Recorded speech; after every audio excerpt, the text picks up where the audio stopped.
The Serpent Column, also known as the Serpentine Column, Plataean Tripod or Delphi Tripod, is an ancient bronze column at the Hippodrome of Constantinople in what is now Istanbul, Turkey. It is part of an ancient Greek sacrificial tripod, originally in Delphi and relocated to Constantinople by Constantine I the Great in 324. It was built to commemorate the Greeks who fought and defeated the Persian Empire at the Battle of Plataea. The serpent heads of the 8-meter-high column remained intact until the end of the 17th century. History. Provenance. The Serpentine Column has one of the longest literary histories of any object surviving from Greek and Roman antiquity. Its provenance is not in doubt, and it is almost 2,500 years old. Together with its original golden tripod and cauldron, it constituted a trophy, or offering reminding of a military victory, dedicated to Apollo at Delphi. This offering was made in the spring of 478 BC, several months after the defeat of the Persian army in the Battle of Plataea by those Greek city-states in alliance against the Persian invasion of mainland Greece. Among the writers who allude to the column in the ancient literature are Herodotus, Thucydides, Demosthenes, Diodorus Siculus, Pausanias the Traveler, Cornelius Nepos and Plutarch. The removal of the column by the Emperor Constantine to his new capital, Constantinople, is described by Edward Gibbon, citing the testimony of the Byzantine historians Zosimus, Eusebius, Socrates, and Sisomenus.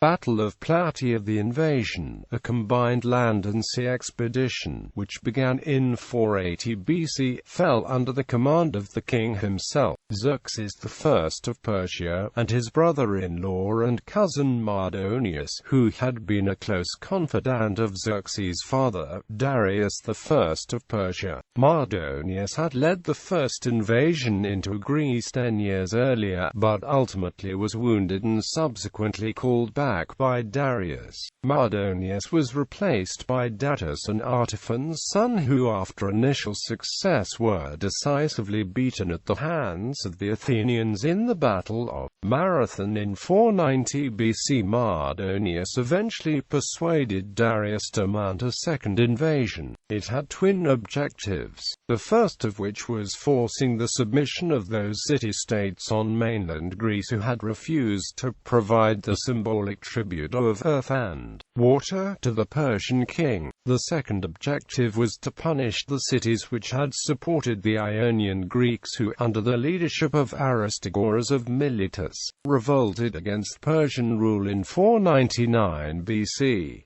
The Athenians had sent 20 triremes in support of the revolt, and the Eretrians sent 5. This struggle lasted until the defeat of the Ionians in a naval battle outside Miletus in 494 BC. The Battle of Plataea followed the two simultaneous defeats of the Greeks at the Battle of Thermopylae and the Battle of Artemisium. At Artemisium in August 480 BC, the storm-buffeted Persians confronted the much smaller fleet of Greek naval forces, who retreated to Salamis. After several indecisive clashes over at least 3 days, and the news of the defeat on land, the strategy of the Greek allies was in ruins. Nothing could prevent the Persian advance and ultimately the occupation and pillage of Athens. Only the brilliant strategy, planning and careful reasoned actions of the Athenian general Themistocles restored the situation.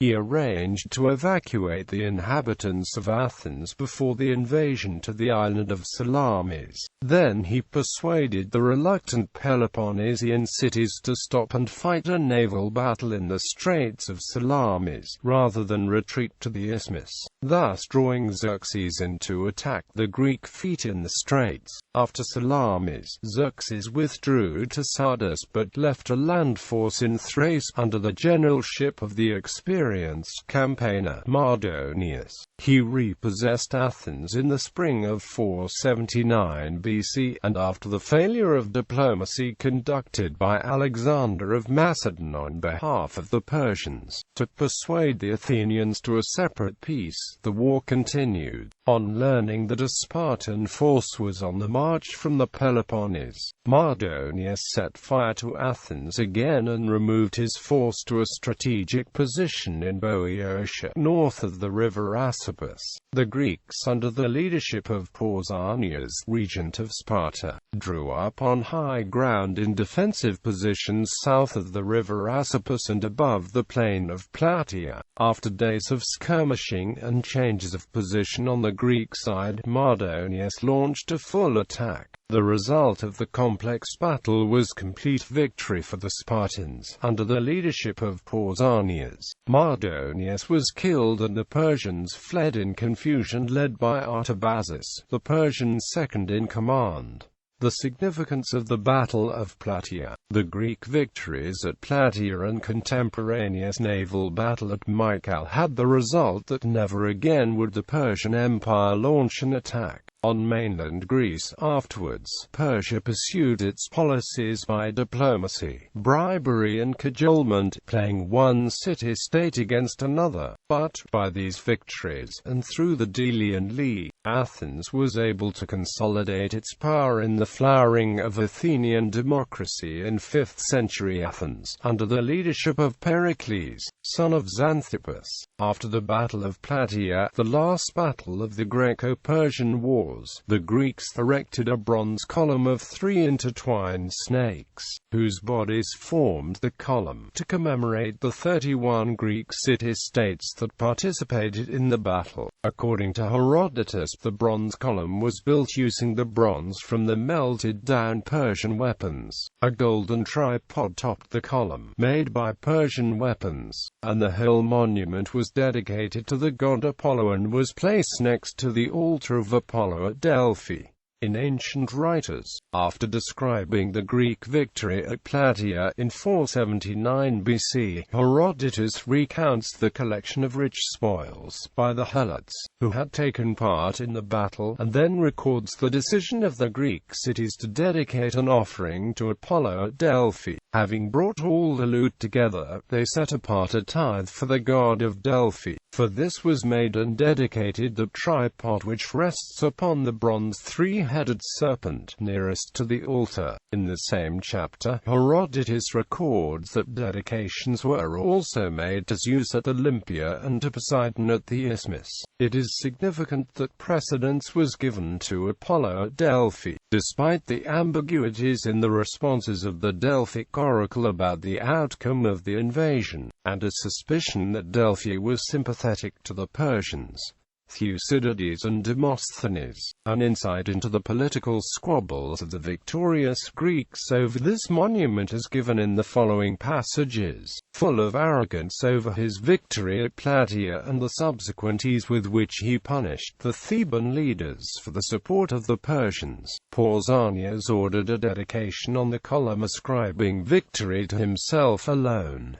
Subsequent events revealed his overweening ambition. He was in negotiation with the Persians and the Helots of Sparta to stage a rebellion and set himself up as tyrant with Persian support. Although his treachery was, at first, disbelieved in Sparta, it was eventually discovered by the ephors at Sparta through his personal slave, and he was killed. Thucydides describes the suspicions of the Spartans that Pausanias, the commander-in-chief of the Greek forces at Plataea, was on the point of treason and going over to the Persians, citing the affair of the Serpentine Column as a ground for such suspicion. Pausanias provided many grounds for suspicion by his disregard of the laws, his admiration of the barbarians, and his dissatisfaction with things as they were. They examined the rest of his behavior to see if he had in any way departed from established norms. They then remembered that in the matter of the tripod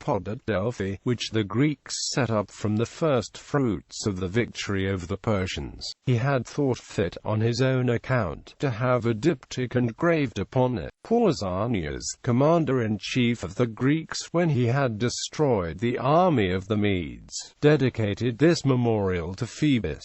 At the time, the Lacedaemonians at once deleted the diptych from this tripod and engraved the names of the cities, who had joined together against against the barbarian and set up the offering. Demosthenes gives a significantly different account of the train of events. In a speech against Neaera, the orator recalls the conduct of Pausanias after the defeat of the Persians in the Battle of Plataea over the Serpentine Column. Pausanias, king of the Lacedaemonians, caused a diptych to be inscribed on the tripod at Delphi, as follows: Pausanias, commander-in-chief of the Greeks when he had destroyed the army of the Medes, dedicated this memorial to Phoebus, as if the work and the offering were his alone, and not from the allies together. The Greeks were enraged, and the Plataeans obtained leave to bring a suit, on behalf of the allies, against the Lacedaemonians for 1,000 talents at the Amphictyonic Council, and they compelled the Lacedaemonians to erase the inscription and inscribe the names of those cities which had shared in the work.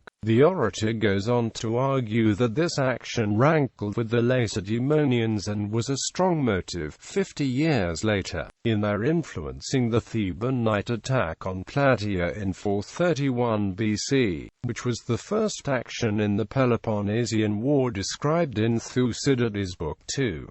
Diodorus Siculus, writing in the 1st century BC, says that a couplet composed by the poet Simonides replaced Pausanias' unlawful personal dedication. The saviors of Greece at large dedicated this, having delivered the cities from wretched servitude. Pausanias the Traveler. In the 2nd century AD, Pausanias the travel writer noticed the monument at Delphi. The Greeks, together from the spoils taken at the Battle of Plataea, dedicated a gold tripod set on a bronze serpent. The bronze part of the offering was preserved there, even at my time, but the Phocian leaders did not leave the gold in place in the same way. The Phocian general Philomedes took the treasures in 345 quarters BC to pay for mercenaries during the Third Sacred War, an act of extreme sacrilege, which resulted in the expulsion of Phocians from the Amphictyonic League by Philip II of Macedon, and to the imposition on them of a fine of 400 talents. Even at the time of Pausanias' visit, the sacred way, leading up to the Temple of Apollo, was lined on both sides with monuments, statues and treasuries commemorating important events in Greek history. Closest to the altar, as Herodotus says, was the Serpentine Column, the base of which has been found, as has the base of the altar, which was dedicated by the Chians. Above these loomed the great bronze statue of Apollo, and on the architrave of the temple, shields commemorating a Greek victory over the Gauls. Pausanias also mentions the offering to Zeus at Olympia, and listed the names of the cities engraved upon it. In Gibbon, in his History of the Decline and Fall of the Roman Empire, Edward Gibbon refers to the Serpentine Column both in Chapter 17 and in Chapter 68. The circus, a hippodrome, was a stately building about 400 paces in length and 100 in breadth. The space between the two matragoles was filled with statues and obelisks, and we may still remark a very singular fragment of antiquity: the bodies of 3 serpents twisted into one pillar of brass. Their triple heads had once supported the golden tripod which, after the defeat of Xerxes, was consecrated in the Temple of Apollo at Delphi, by the victorious Greeks, and again. For the first hour of the memorable 29th of May, disorder and rapine prevailed in Constantinople, till the 8th hour of the same day, when the Sultan himself passed in triumph through the gate of St. Romanus. He was attended by his viziers, bashaws, and guards, each of whom was as robust as Hercules, dexterous as Apollo, and equal in battle to any 10 of the race of ordinary mortals. The conqueror gazed in satisfaction and wonder on the strange though splendid appearance of the domes and palaces, so dissimilar from the style of Oriental architecture, In the Hippodrome, his eye was attracted by the twisted column of the three serpents, and, as a trial of his strength, he shattered with his iron mace or battle axe the underjaw of one of these monsters, which in the eyes of the Turks were the idols or talismans of the city. Current status. Pausanias informs us that roughly 100 years later, the Phocians used the golden tripod to fund the military during the Holy War involving the Oracle of Delphi. Constantine the Great moved the Serpent Column to Constantinople to decorate the spina of the Hippodrome of Constantinople, where it still stands today. The top of the column was adorned with a golden bull supported by 3 serpent heads. The bull was destroyed or stolen during the Fourth Crusade. Many Ottoman miniatures show the serpent heads were intact in the early decades following the Turkish conquest of the city. Ahmed Baykan, from Gallipoli, has given a short description of the column in his Der-i-Menon, written around the time of the fall of Constantinople. He states that it is a hollow bronze of intertwined snakes, 3-headed, a talisman for the citizens against snake bites. Between 50 and 100 years after the Turkish conquest of Constantinople, the jaw of one of the 3 serpent heads was documented missing. The accepted version states that Mehmed II shattered it upon entering the city in triumph as its conqueror. Later, at the end of the 17th century, all 3 of the serpent heads were destroyed. Again, although there is legend that a drunken Polish nobleman knocked them off. Nusret named by Silada Findikili Memediga relates that the head simply fell off on the night of October 20, 1700. The upper jaw of one of the heads is on display at the Istanbul Archaeology Museum. In 2015, a bronze cast copy of the Serpent Column was made and set up in the archaeological site of Delphi.